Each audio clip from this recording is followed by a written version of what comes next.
Está cargando. Ya. Listo.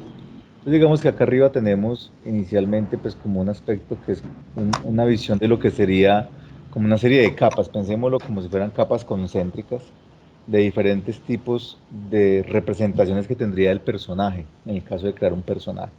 Tenemos una representación formal, que es como la base, que es la que siempre vamos a encontrar como primer punto de anclaje. Sobre esto se crean una serie de, como de capas o de layers, que es la representación emocional y la representación contextual.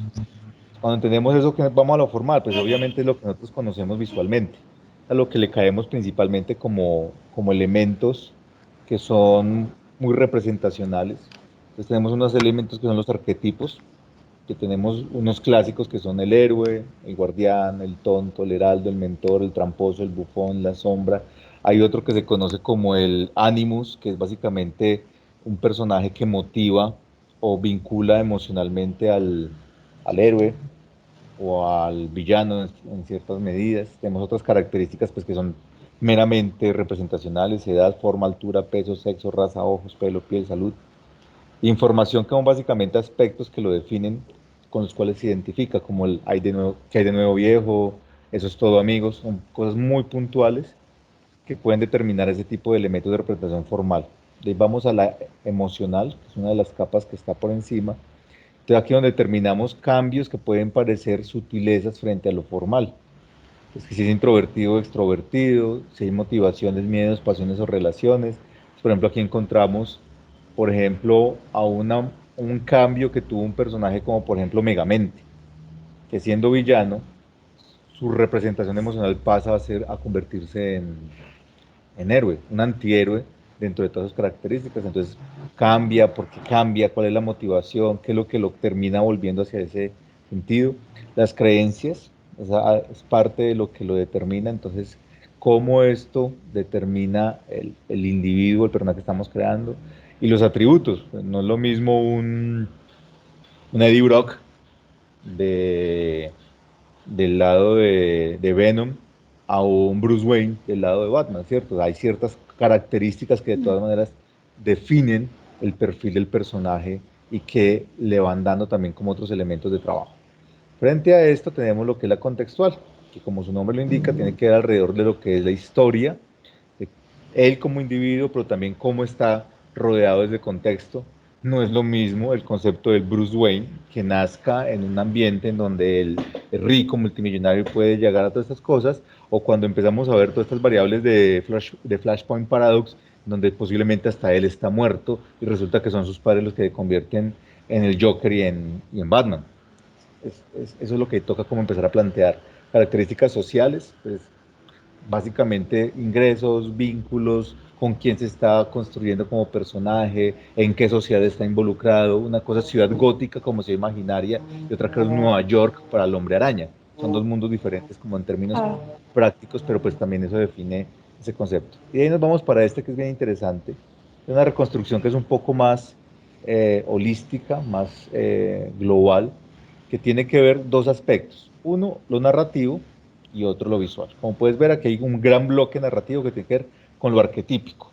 Cuando hablamos narrativamente de lo arquetípico, que hemos hablado de lo que es el héroe, el villano, el tonto, el sabio, la maga, la asesina, todo ese tipo, digamos que de grandes arquetipos, se encuentran en un plano totalmente narrativo.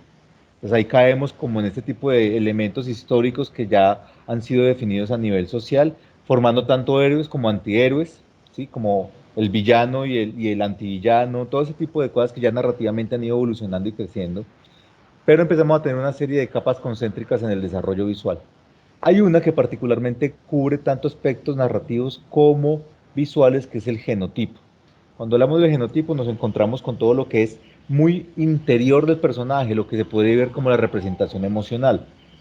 Y tiene que ver específicamente con todas esas cosas que lo construyen por dentro, si sufre o no sufre. Entonces, claro, ahí lo vemos como un personaje que puede ser sombrío y oscuro, pero también puede ser tierno y delicado. Entonces, por ejemplo, ese genotipo, nosotros vemos un personaje como Meliodas, es un personaje muy particular y ambiguo porque parece no le importa nada, pero por dentro realmente hay algo que lo transgrede y lo amarra profundamente al amor de su eternidad, si se quiere ver de la perspectiva, ¿sí me entiendes? Entonces, ese tipo de cosas son las que definen el genotipo.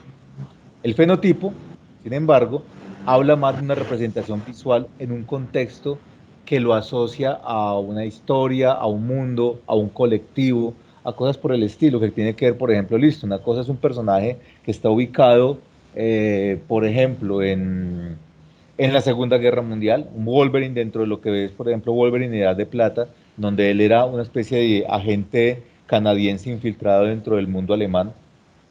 Claro, la construcción que él tiene dentro de ese concepto fenotípico es diferente a lo que sería el Wolverine, por ejemplo, de Logan.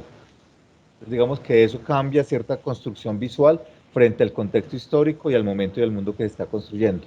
Y pasamos a un entorno prototípico, que es, digamos que, de estereotípico, que es donde caemos en las vainas que a veces de este fenotipo construimos elementos comunes, trascendentales, que se derivan de lo que es el arquetipo. El arquetipo lo hacemos narrativamente, pero el estereotipo lo ponemos dentro del punto de vista visual. Entonces, en estereotipos podemos caer en el villano tipo Nosferatu, que es así oscuro, malévolo, perverso, que es clásico, o en el héroe clásico típico, como por ejemplo Metroman dentro de Megamente, que al final cambia, ¿cierto? Pero esos estereotipos nos permiten como tener unos puntos de partida que luego vamos al concepto de lo prototípico. ¿Qué es lo prototípico? Es cuando ya empezamos a plantearnos un rediseño o una creación a partir de todas estas categorías y empezamos a generar nuestra visión satélite, si se quiere, de lo que es el personaje, ¿me entiendes? Y es bueno, ¿cuál es nuestra propuesta de personaje? ¿Va a caer dentro de lo que es el concepto del estereotipo? Puedo asumir que el genotipo y el fenotipo me van a dar unos elementos y que el estereotipo yo puedo modificarlo ya sea para revertirlo o para enfatizarlo, que son como las características como de este formato. Entonces por eso me parece interesante que ustedes tuvieran este PDF, porque es una exploración, digamos, que les permite a ustedes entender que más allá del dibujo sí existe algún tipo de interpretación personal frente al concepto que se está tratando de construir, y que eso nos permite generar cierto tipo de lógicas alrededor de lo que es el proceso común, ¿me comprendes? Sí, Entonces, este es como un primer abordaje, que yo sé que muchas veces dicen, pero es que no es un colectivo de dibujo, pues sí, pero la idea es como que empecemos a sustentar aspectos que nos parezcan importantes. Aquí vamos a colocar una cosa que sería imprimir, ta, ta. Y eso nos lleva, digamos, a crear cosas básicas. Por ejemplo, ¿con qué tipo de formas asociarías tú a un personaje, por ejemplo, un enano? Un enano tipo un Señor de los enano. Anillos, sí. O Warhammer, ¿Con una qué cosa tipo así. de formas? ¿Cómo Sí. así? ¿Qué tipo de formas se refiere? Cuando piensas en un enano, ¿en qué piensas? ¿Tipo Señor de los Mm, Anillos o tipo Warhammer? oh, pues, pues es que formas, ¿cómo así que Mm. formas? Espera, yo pienso, Piensa en formas geométricas, no sé, básicas. un cuadrillito chiquito. Cuadrado chiquito, sí. Típico. Listo, perfecto. Ahí estamos cayendo en aspectos de lo que son los arquetipos, pero también de lo que son los estereotipos. No hay problema. ¿Con qué forma asociarías un elfo? Ah, no hay problema, Damián, Un no te elfo. preocupes. ¿Con qué No te escuché armarías que no estaba. un elfo? Ah, ¿con qué forma asociarías un elfo? Con un rectángulo largo, largo y flaquito. Listo. Aquí tenemos un elfo. ¿Con qué forma asociarías, por ejemplo, un orco o un troll? Un circulito. Al orco un círculo. ¿Listo? Digamos que partamos de esos tres aspectos muy simples. Y esto nos da, entonces aquí tenemos, resumiendo, tenemos aspectos que están basados en los estereotipos. ¿Sí? Esto tiene que ver mucho con los estereotipos y tiene que ver con ciertos aspectos de los arquetipos que hemos ido creando a través de historias que hemos estado asociando, ¿cierto? Si nosotros vemos El Señor de los Anillos, ¿cierto? Lord of the Rings al revés. Y vemos Warhammer, eso nos ha dado unas lógicas, pero que viene de todo el mundo de lo mitológico, ¿no? En los términos mitológicos hemos relacionado esto y nos hemos convencido de que esas son las características con las cuales los podemos identificar. Entonces, esto nos viene muy relacionado con los aspectos. Claro, si uno empieza a concebir, por ejemplo, estos arquetipos y estereotipos, uno empieza a decir, listo, entonces aquí tenemos la posibilidad de construir.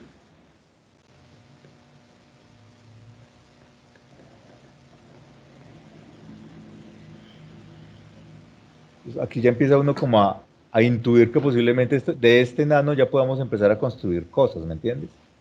Lo mismo pasa con el elfo, entonces ya con el elfo, como tú dices, tenemos este tipo de referencia, entonces ya empieza uno a sentir listo. Aquí tenemos cosas que podemos empezar a plantear.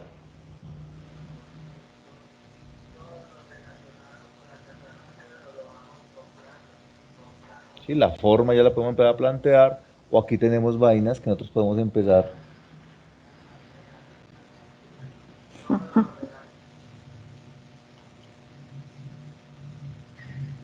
de manera muy sintética, ¿sí? Entonces mira que aquí estamos acudiendo como a todo este tipo de elementos eh, que son, digamos, eh, la base de lo que terminaríamos construyendo como, buenos días Andrea, ¿cómo vas? Hola, hola. Bien, Hola, gracias, Alejo. Hola, las presento, Isabela, Andrea. Andrea es una exalumna mía, pero se va a vincular al colectivo en remoto. Sí, hola hola, mucho Andrea. gusto. Bueno, entonces aquí Voy estamos a estar aquí, hablando, les voy a poner cuidado, pero estoy haciendo multitasking con el trabajo, tranquila, entonces me voy a poner mute. no hay problema, ahí va quedando igual guardada la grabación, ¿listo? Dale, gracias. Entonces, mira que estamos acudiendo a formas sintéticamente básicas, es decir, un rectángulo en diferentes proporciones, un círculo, y sobre eso estamos cayendo en lo que sería el concepto de los estereotipos, partiendo de las lógicas de los arquetipos clásicos con los cuales nos hemos construido a nivel narrativo e histórico desde tiempos inmemoriales. Entonces, todo ese tipo de cosas nos va a llevar a diferentes capas. Claro, aquí, ¿qué vamos a tratar de hacer? Empezar a tratar de irle aportando diferentes tipos de niveles. Entonces uno puede partir de cosas muy interesantes, como estas primeras esquematizaciones, las vamos a llevar a tratar de convertirlas en siluetas básicas, rápidas. O sea, no vamos a preocuparnos ni por detalle, ni por volumen, ni por forma. Por el momento simplemente es empezar a entender cómo estas primeras etapas de construcción abstracta, que en este caso son estas formas básicas, las vamos a llevar a una serie de siluetas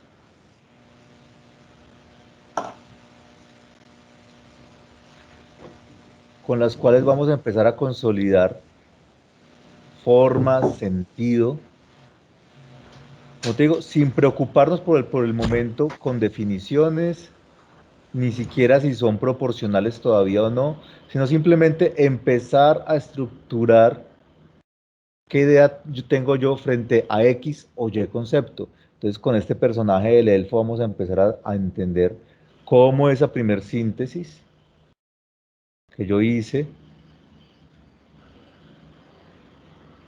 me iba a ir dando formas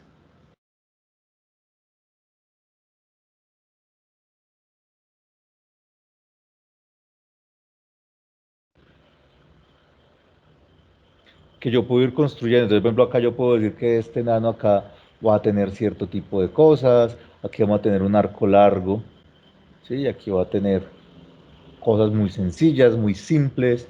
Aquí con nuestro orco, entonces vamos a hacer este orco, vamos a colocarle aquí un casco de guerra, lo que yo puedo conseguir con un casco de guerra de cualquier estilo. Voy a decir que tenga este volumen acá. No importa que por el momento se vaya perdiendo cierto tipo de forma, por el momento es como entender que yo puedo llegar a asumir ciertos aspectos.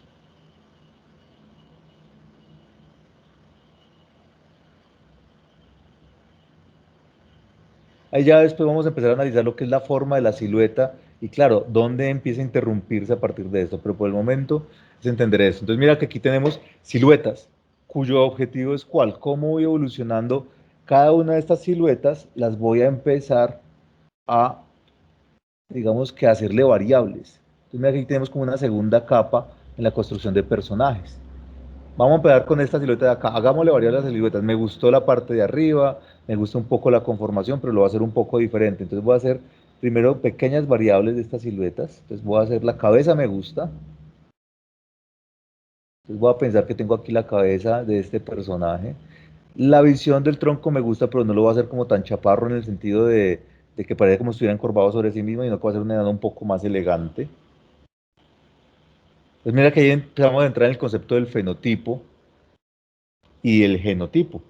porque el concepto de sentir que elegante es decir, que en vez de que haya una espalda curva en este eje, hay una espalda que tenga esta forma, me da a pensar que se siente orgulloso, que se siente, ¿cómo se puede decir?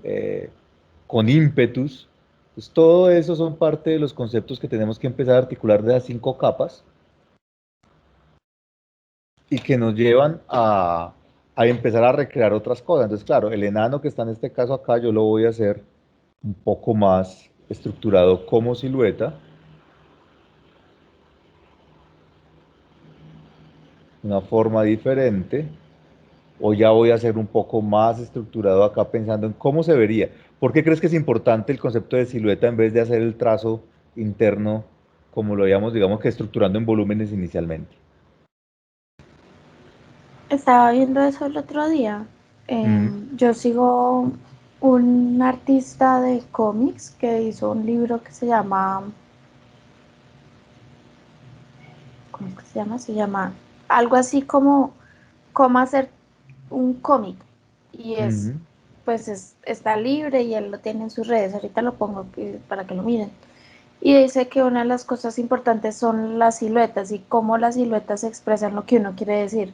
mm. Si un objeto no tiene forma externa, le falta esa construcción más allá como del diseño que uno le podría dar.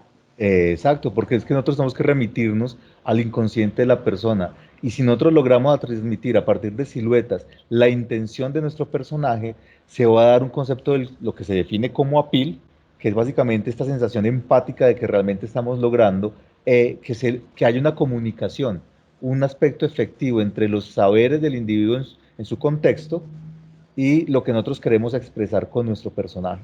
Entonces se vuelve tan importante porque sintetiza, simplifica, pero también nos lleva a un proceso de interpretación que es bien positivo frente a lo que es la capacidad de síntesis y abstracción que tengamos nosotros mismos, ¿me entiendes? Mm. Entonces aquí, por ejemplo, me toca cambiar la silueta. Sé que no se está viendo acá en este caso la silueta no hay mucho que podamos ver, entonces voy a ponerla más de perfil y ahí voy a poner a mi orco.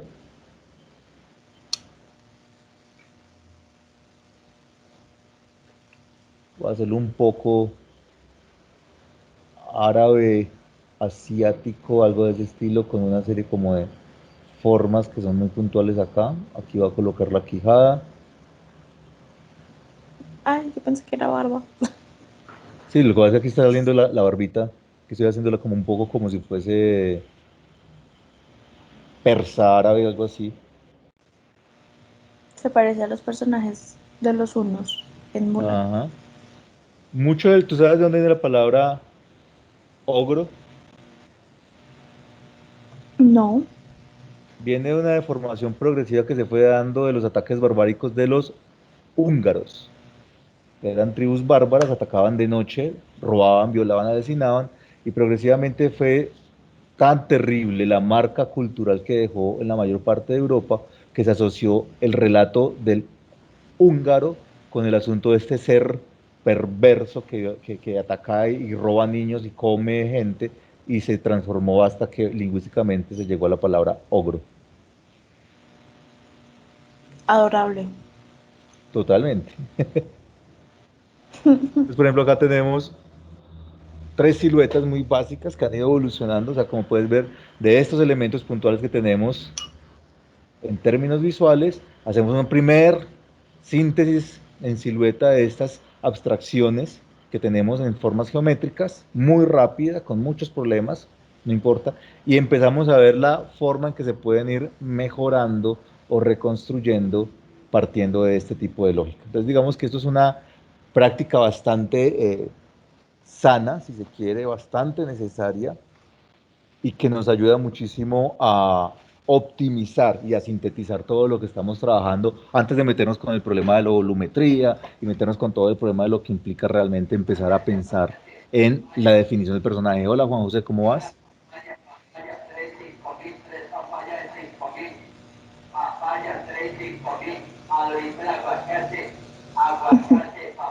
Está barato, Isabel.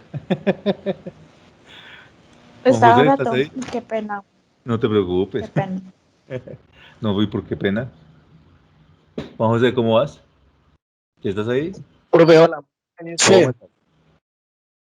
excelente. Perfecto. ¿Desde dónde pudiste escuchar? No, profe, desde lo que estás explicando de las siluetas y cuando hiciste pues el logro. Ah, perfecto.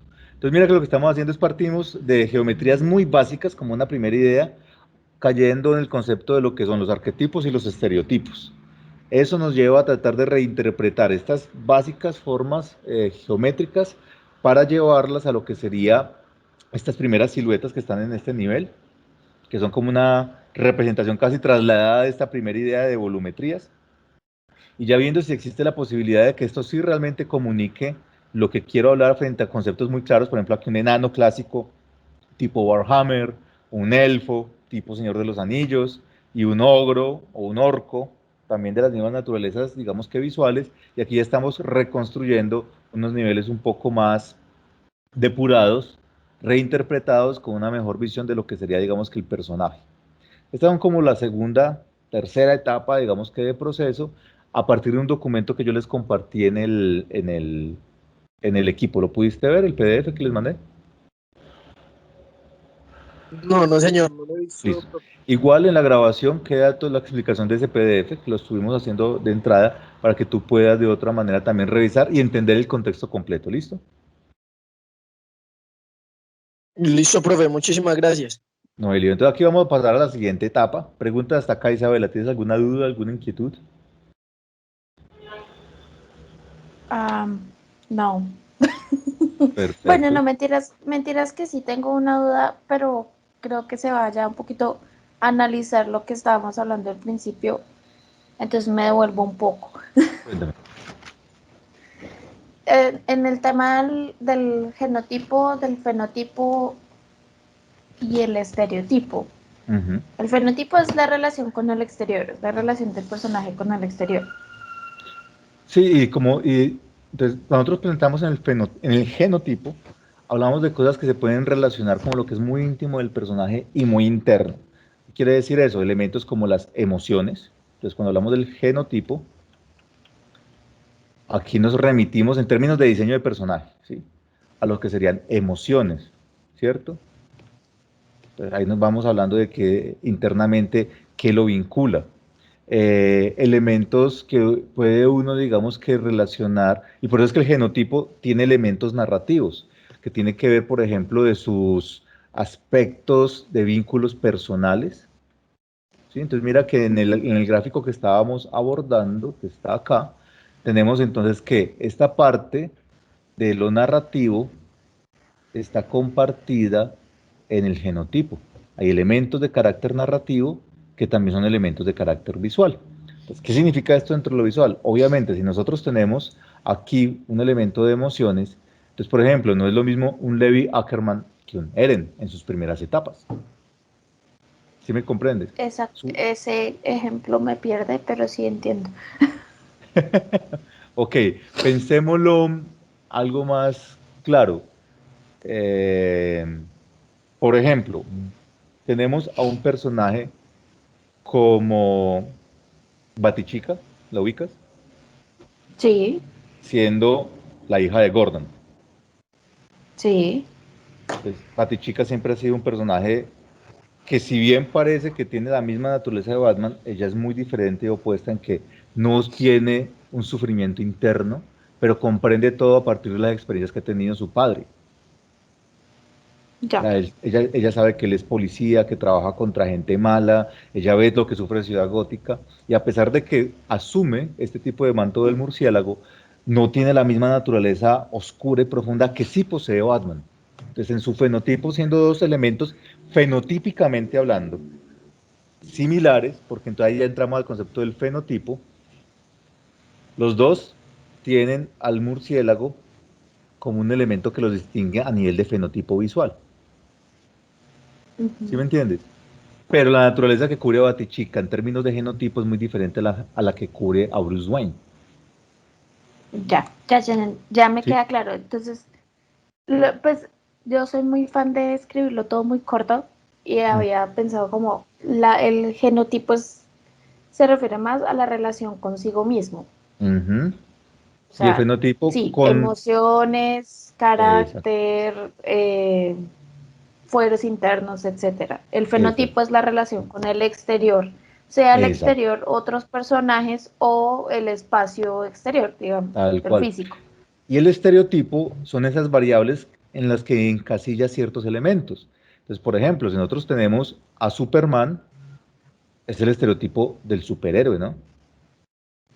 El hombre impecable, perfecto, sin dudas, buenazo en todos sentidos, o sea, tanto física como emocionalmente, ¿sí?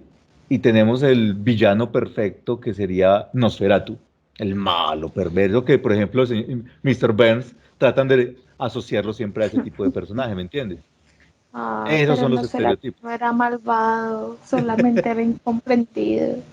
Sí, pero son estereotipos, pero te digo, se caen esos estereotipos. Ya cuando pasamos a lo que son todas estas visiones, ¿sí? Que ya tenemos, digamos que posteriores, que sería en este caso, por ejemplo, lo que es lo prototípico, es cuando cambiamos esa versión del estereotipo y empezamos a darle variables de sutilezas. Lo que pasa es que los estereotipos fueron muy populares en términos narrativos durante mucha época, digamos que mientras la sociedad evolucionaba, eran necesarios para poder tener puntos y nortes claros a que aferrarse a nivel narrativo, ¿me entiendes? O sea, la bruja típica. Si tú ves Mago de Oz, tiene brujas típicas, ¿sí? Estereotípicas en algún Sí, sentido. Pero esas vienen evolucionando desde lo que es el medioevo. Entonces, era necesario ese personaje estereotípico porque nos da un norte. Pero después cuando empezamos ya en términos prácticos hoy en día a saber que las hadas no son las buenas, tan buenas necesariamente, ¿sí? Porque el estereotipo que nos planteó Sueño de una noche de verano cambió con el estereotipo que existía hasta entonces. Hasta Shakespeare, el estereotipo que tenían las hadas era de terror, como los orígenes de los cuentos de los hermanos Grimm. Las hadas no eran nada chéveres, daban miedo. Inclusive no las se les hadas nunca han mencionaba su sido chéveres. nombre, pero cuando llegamos a Sueño de una noche de verano, Shakespeare crea el estereotipo de la Pocket Fairy, la campanita. Básicamente Ah, la pues crean sí. ahí. Y es buena y es tierna, podrá ser algo caprichosa, pero no es tan perversa como lo que eran las hadas para la gente Y de la aún Europa así, medieval. y aún así las hadas de Shakespeare son más bien Caprichosas, malvadas. son caprichosas, digamos que más que malvadas, son Uy, no. caprichosas, es decir, son como la naturaleza, ni buenas ni malas, simplemente quieren satisfacer sus necesidades. Sí, pues, o sea, digamos que se acerca un poco más como a la descripción mitológica de los griegos, yo creo, que es Sí, un pero poco las más hadas natural, europeo efectivamente, pero medievales las hadas son. nunca han sido buenas. Pero Pues digamos que eso ya, Maléfica es nada mala. pero eso ya se empieza a renovar. Mira que inclusive Maléfica es visto por mucho tiempo como una bruja, no como nada, de alguna manera. Pero es porque caen en esos estereotipos. Ya luego los prototipos empiezan a refinarla. Esa visión, la última visión que tengo de Maléfica, ya es una forma de cambiar ese estereotipo para plantear una nueva visión del personaje, un poco más actualizada y contemporánea y un poco más amplia. Ya. O ¿Sí? sea que técnicamente la nueva Maléfica es un nuevo prototipo del Tal cual. estereotipo. Exacto, Ya, tal cual. ok, ya, Entonces, sí, súper claro. aquí llegamos al asunto de cómo esta silueta la podemos empezar ya a reconstruir. Si esta es la silueta que al final me gustó, que me dio la idea de lo que yo quiero, todo este asunto, yo puedo empezar a hacer variable de asunto, listo, yo quiero que tenga un pie sobre una roca, bueno, ya empezaríamos, pero vamos a tratar de sintetizarlo en este primer aspecto. ¿Cómo lo llevamos esto entonces al asunto? Ya tenemos claro que habíamos visto un ejemplo en sesiones pasadas frente a lo que es la línea de acción. ¿Cuál sería la línea de acción de nuestro personaje? Es totalmente verticalizada. Aquí no tenemos variables de curvas, no está moviéndose. Aquí tenemos un personaje en una postura totalmente totémica, si se quiere. Entonces vamos a pensar, ¿qué pasaría si nuestro personaje le hacemos una línea de acción diferente? Algo como esto. Entonces, ¿eso qué implicaría pasando de la silueta a esta línea de acción? Tendríamos que empezar a pasar aspectos de cómo quiero yo que sea ese personaje. Si nosotros vamos a acudir a nuestro torso de este enano guerrero que tenemos acá, yo puedo empezar a plantear aspectos de este cajón que sería nuestra base, que seguimos absorbiendo el asunto del primer rectángulo y vamos a ver aspectos de este enano guerrero que yo quiero empezar a resaltar.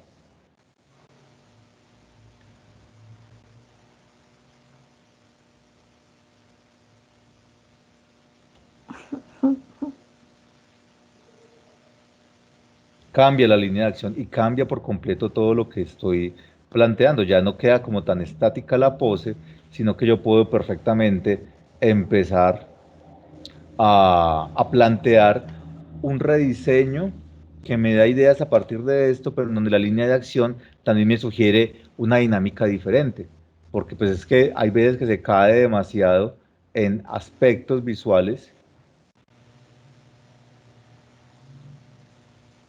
que de pronto son muy sosos, muy aburridos, que son fórmulas seguras, claro. Visualmente yo es más fácil de resolver este personaje en una pose fija que lo que puede significar crear todo este montón de variables volumétricas que va a tener este personaje. Entonces yo puedo tener aquí el super martillo enano.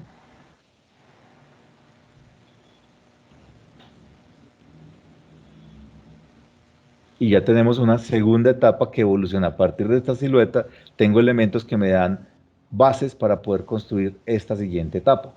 Entonces aquí ya tenemos un componente más que nos va a ayudar a poder empezar a definir realmente, aquí ya podemos empezar a intuir inclusive aspectos de la personalidad del personaje. Es decir, aquí tenemos un personaje que tiene unos aspectos definidos en términos formales muy claros, pero en lo genotípico y lo que sería lo estereotípico, de pronto estamos cayendo simplemente en lo que sería un straight line, que es básicamente simplemente tener la visión del personaje en pose erguida, tratando de resolver aspectos muy puntuales a nivel visual. Y eso pues digamos que es parte de lo que nosotros podemos intuir sobre su personalidad, pero no realmente definiéndole qué tipo de enano es, porque puede ser un enano temeroso, ¿sí? O un enano valeroso, o un enano combativo, y hay cosas que uno puede empezar a plantearse a partir de esto. Pero esto ya nos empieza a permitir ya hacer cosas un poco más puntuales, empezar a pensar en formas muy específicas.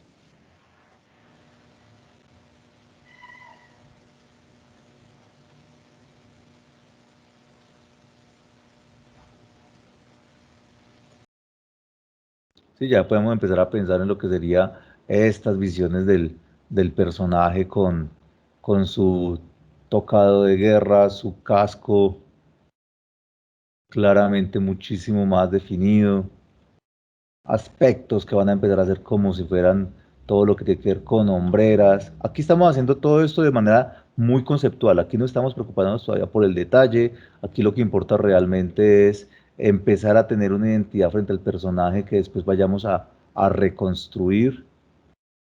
Tenemos el elemento visual de una ornamentación de guerra de este personaje.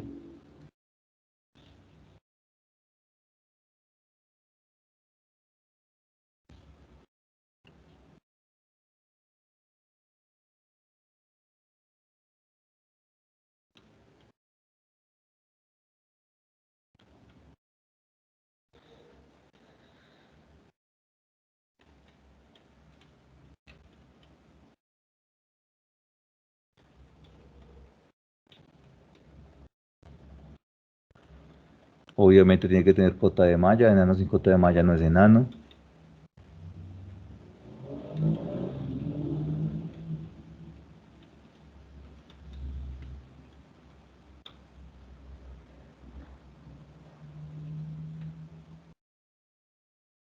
Y aquí ya entramos en una etapa de construcción un poco más eh, definida que nos va dando la posibilidad de empezar a simular y darle un énfasis adicional a cosas como sombras.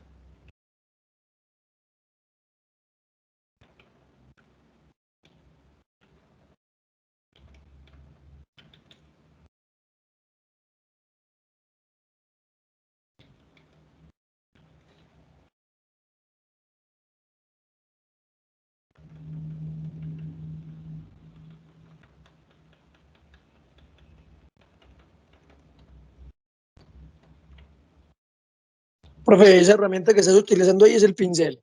Pincel en una opacidad bajita, estoy aquí máximo el 25%, 20%, y eso lo que hace es que yo puedo, cuando el trabajo con opacidad baja, me permite tener un tono gris, claro, que a medida que yo voy utilizando o pasando por encima, pues va cogiendo más tono. Entonces me permite controlar la construcción de la sombra y poder darle volumetría sin necesidad de tener que pasar a estar cambiando todo el tiempo de tono del pincel.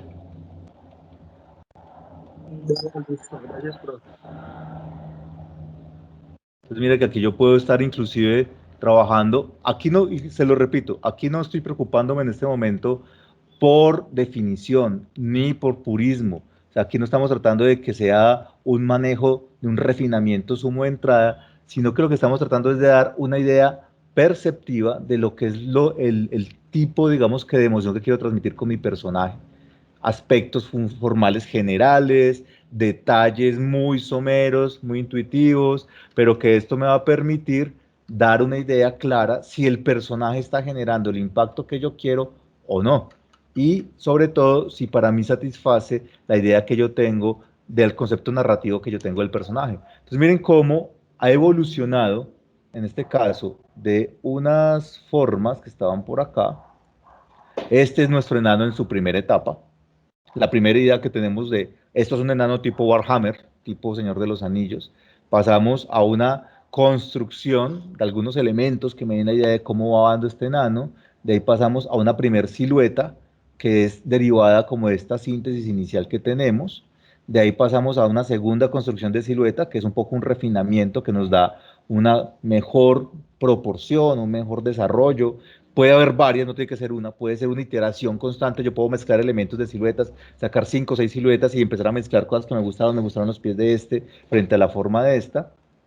De ahí pasamos a que esta silueta que teníamos acá visualizada, determinamos que esta línea de acción verticalizada, estática, un poco sosa, va a dejar de ser y vamos a tratar de crear una línea de acción un poco más dinámica.